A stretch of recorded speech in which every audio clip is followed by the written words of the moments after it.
Assalamualaikum warahmatullahi wabarakatuh. Alhamdulillah, alhamdulillahi rabbil alamin. Assalatu wassalamu ala asrafil anbiya'i wal mursalin, sayyidina wa maulana Muhammadin. Ashhadu an la ilaha illallah wa asyhadu anna Muhammadar Rasulullah. Allahumma sholli ala sayyidina Muhammadun musyabihil wal ikram, ya wal jalil wal ikram. Subhanal malikul quddus, subhanatil izzati wa azzamati wa haibat, wal qudrat wal sultan wal kamal wal jamal wal kibriyai wal ijabarut, wala yafutu wala ya'budu abdah. Suhubukum kudus rabbuna wa rabbul malaikatihi wa ruhi, subhanallah walhamdulillah wa la ilaha illallah wallahu akbar. Wa tahirin mujahidin, amma ba'du. Alhamdulillah bertemu lagi dengan saya Guru Mursyid Syekh Nur Muhammad Buya Irwan Maulana Al-Khalidi, tentunya dalam channel YouTube Buya Pasaman Timur, dalam rangka mencapai iman dan takwa kita kepada Allah, tentunya dengan bertolabul ilmi. InsyaAllah pada pertemuan pada saat ini saya akan berbagi wawasan dan ilmu pengetahuan. InsyaAllah mudah-mudahan bermanfaat buat kita bersama. Hadirin jamaah kaum muslimin dan muslimat rahimakumullah dimanapun berada. Sering kita melihat perjuangan-perjuangan makrifat yang dilakukan oleh ahli-ahli tasawuf, ahli tauhid, yang mana tujuan adalah ingin melihat, yang kedua ingin merasakan. Ini sebetulnya kunci ingin melihat dan merasakan bisa atau tidak, itu ada beberapa syarat. Yang pertama, kepercayaan Allah terhadap niat kita. Apakah niat ini sudah lillahi ta'ala? Arti lillahi ta'ala apa? Sudahkah kita benar-benar di jalan Allah? Sudahkah kita benar-benar ingin kepada Allah? Ingin mendekati Allah? Atau ingin tahu? Ingin berilmu saja? Atau ingin berwawasan saja? Ini kembali kepada niat. Nah, yang kedua yaitu kebenaran daripada ma'rifat itu. Kebenaran dari ma'rifat yang saya maksud adalah, pertama kita kenal nama batin ma'rifat itu dulu. Apakah benar ma'rifat ini adalah sebuah kodrat, atau ma'rifat ini adalah sebuah pandangan saja? Mungkin dalam tayangan terdahulu pernah juga kita sampaikan, kalau wujud ma'rifat itu sudah pasti berakibat atau disebut juga dengan sifat kabir, batin kabir. Tapi pernahkah kita berpikir di mana alam ma'rifat itu? Pernahkah kita berpikir di mana kita berma'rifat itu? Apakah kita memandang sesuatu? Ataukah kita sudah ada di alam sesuatu? Atau kita hanya mengatakan mata batin? Ini perlu betul-betul suatu kejelasan yang benar-benar hakikatnya itu mutlak, kebenarannya. Untuk itu jemaah sekalian, banyak kita lihat kegagalan-kegagalan para ahli marifat untuk mencari hakikat-hakikat, untuk memandang wujud-wujud, untuk melihat apa yang tersembunyi, bahkan menyalahgunakan untuk melihat makhluk-makhluk.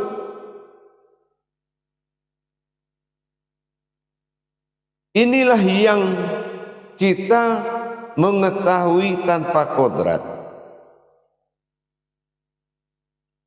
Kalau kita belum paham bersandarnya sebuah pandangan ke dalam sebuah pandangan, masuk penglihatan sebuah kepada pandangan ke alam pandang, itu yang dikatakan bermarifat.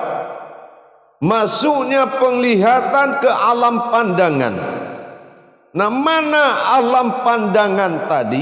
Disitulah kita bisa melihat.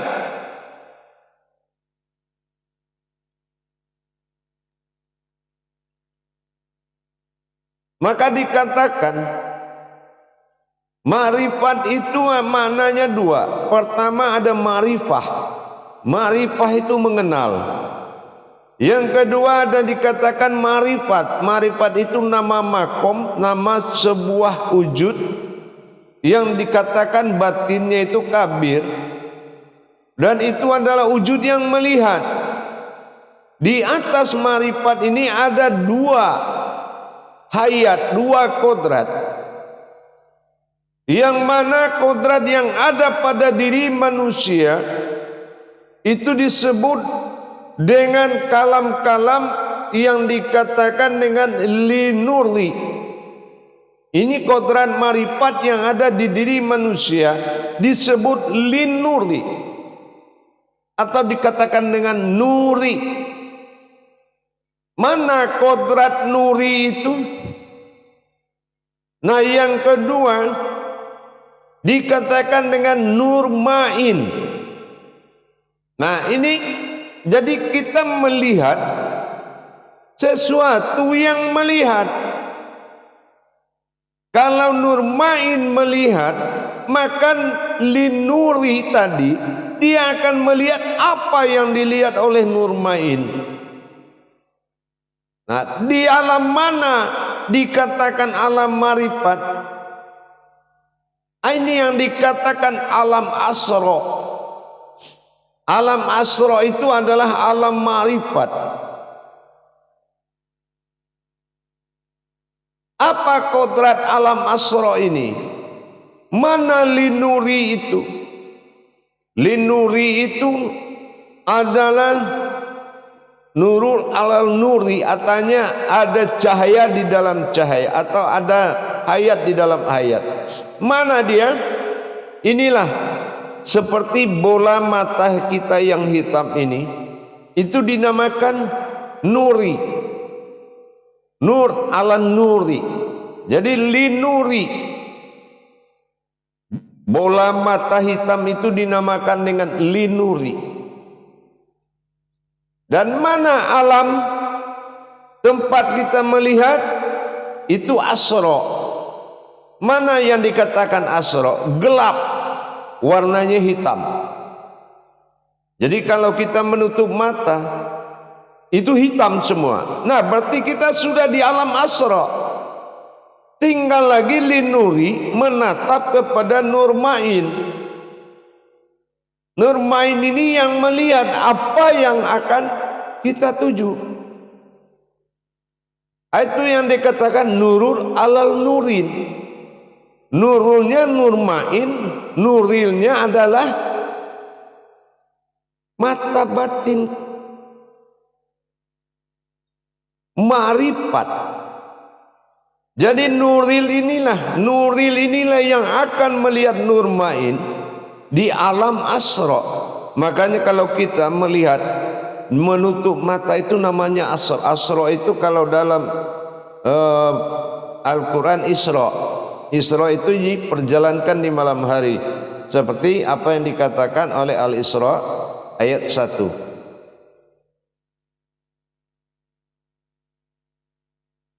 Disinilah subhanallazi ladzi.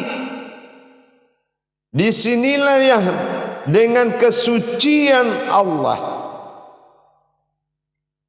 Nurul ala nurin tadi, nuri tadi dengan nurmain. Nurmain yang mana? Nurmain itu adalah beningnya bola mata itu. Nurin yang hitam, asra yang gelap. Nah, bisa dibayangkan yang bernurin, yang hitam melihat yang berkilat nurmain di dalam asra, di dalam gelap. Pandangan bertemu pandangan menuju sesuatu yang dipandang. Ini yang dikatakan marifat.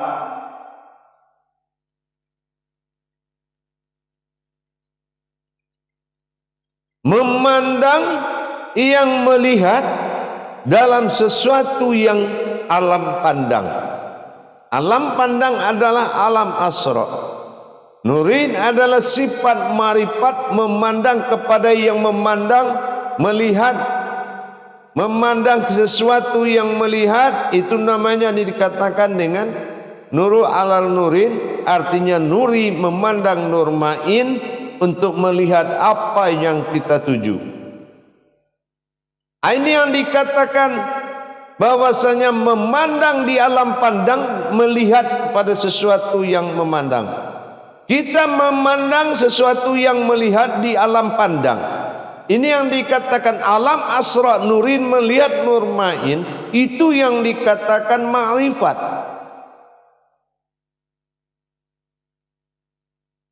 Daya batinnya ini yang dinamakan kabir. Gitu. Kabir itu nama marifat. Jadi asra ini sama kayaknya dalam bentuk wujud kabir. Hitam. Makanya Ka'bah itu warnanya hitam karena di situ adalah alam pandangan batin. Ka'bah Baitullah, memandang Baitullah dengan ma'rifat, dengan kekuatan batin. Itu yang mengatakan Ka'bah itu warnanya hitam. Hakikatnya seperti itu. Para hadirin dan jamaah yang dirahmati Allah rahimakumullah. Jadi jelas sekali bahwasanya marifat itu tidak seperti apa yang kita pikirkan. Kita ingin melihat sesuatu terus kita pandang dengan pandangan mata batin kita. Tidak bisa, karena perbuatan itu adalah sami'ul basir. Ini adalah pandangan ma'rifat, pandangan rahasia batin yang dirahasiakan. Mana banyak, inilah dikatakan nurin, li nuri. Mana sirnya? Nurmain. Nah, mana makomnya? Itulah dikatakan dengan asra. Tapi siapa yang berbuat seperti itu? Allah katakan innahu huwas sami'ul basir. Sesungguhnya akulah yang berbuat dan melihat. Nah, ini dikatakan kodrat-kodratnya Allah semata. Makanya kita la basirun illallah. Ya, kalau basar la basirun illallah. Jadi basirun illallah inilah terjadinya memandang dengan linuri, yang memandang dikala nurin, dikala nurmain melihat sesuatu di alam asra atau gelap.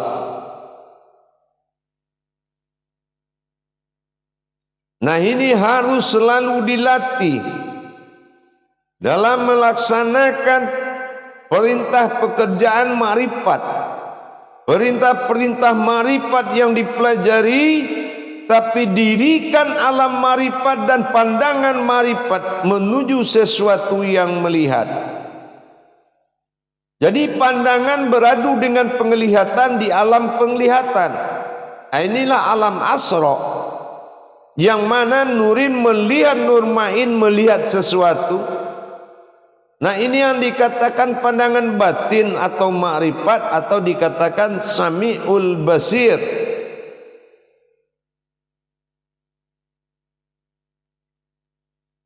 Innahu huwas sami'ul basir. Nah, ini juga harus kita pahami makna surat Al-Isra ayat 1 tadi. Hakikat daripada itu semua, sesungguhnya Dialah yang maha mendengar lagi mengetahui. Siapa yang tahu terjadi pandangan, itulah dia. Siapa huwa itu, dia itu, itulah Rabb. Siapa Rabb, itulah Amin. Siapa Amin? Na'an'amta alaihim.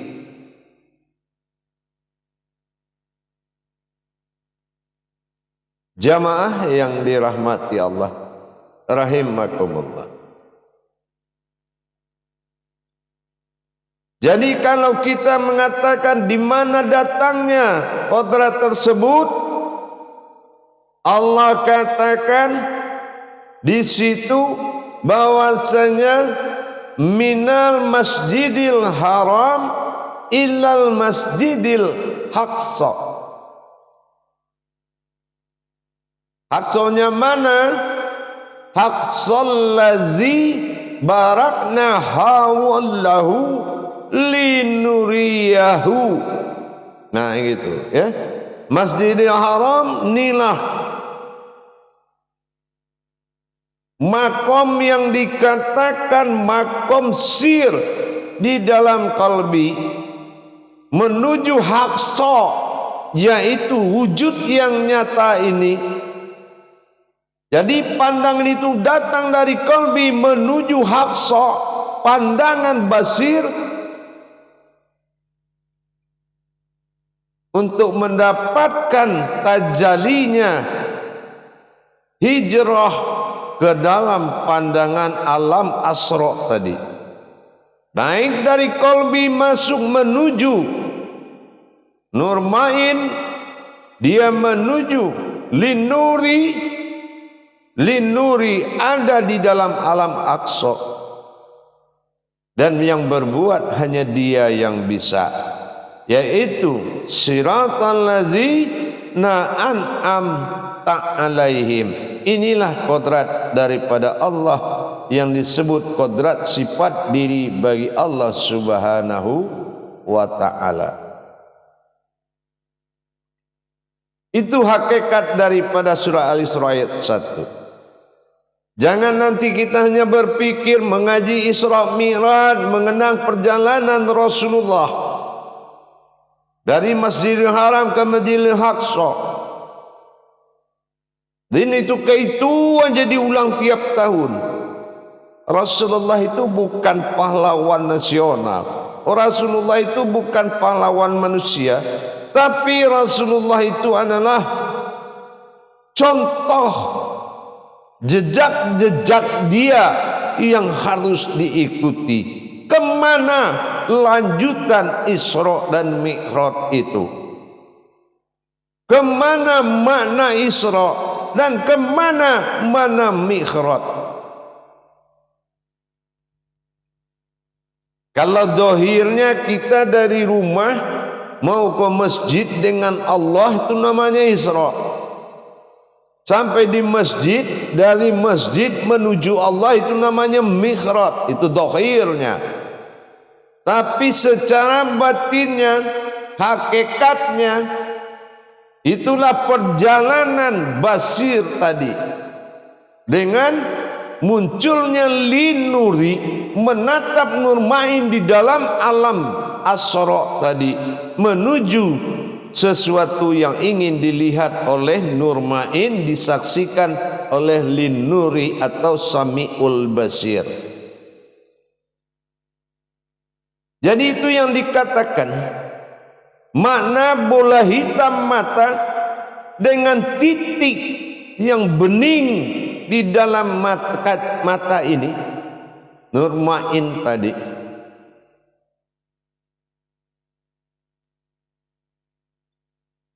Itulah maknanya. Makanya kalau orang yang tidak bisa melihat, sumum bukmum yumpahum la yarji'un, orang-orang yang Allah jadikan dia tidak sempurna, dia tidak bisa melihat. Tapi tanyakan kepada orang yang tidak bisa melihat, tahu karena kamu tidak melihat, tanya apakah dia tahu warna hitam. Dia tidak tahu warna hitam meskipun dia tidak melihat. Jadi bersyukur kita yang hidup yang bisa mendapatkan warna hitam di kala menutup mata. Karena hitam itu alam asro, alam ma'rifat. Kalau sudah kamu duduk di dalam alam ma'rifat itu, maka lakukan tajali-tajali dua pandang tadi dalam menuju sesuatu yang ingin dilihat. Insya Allah akan tercapai.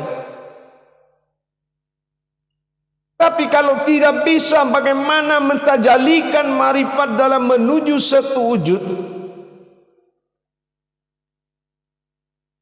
maka kita tidak akan sampai kepada apa yang kita inginkan.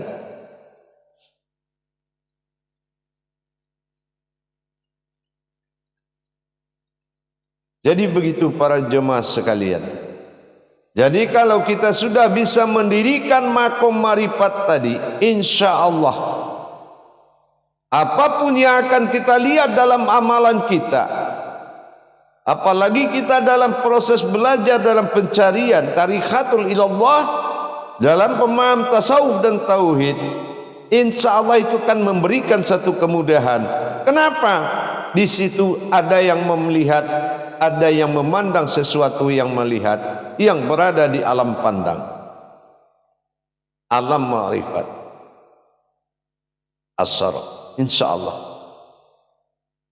alhamdulillah, mudah-mudahan bisa dimaknai dan diimani secara hakikat dan bermanfaat buat kita bersama. Insya Allah berkahlah ya Allah ya Karim ya Rahman. Dengan terijabahnya sir-sir Allah adalah suatu afqalallah fil mu'minin, sesuatu keberuntungan bagi orang-orang yang berilmu. Maka jadilah kamu orang yang didahulukan dan ditinggikan setingkat dan selangkah dari orang-orang yang tidak berilmu.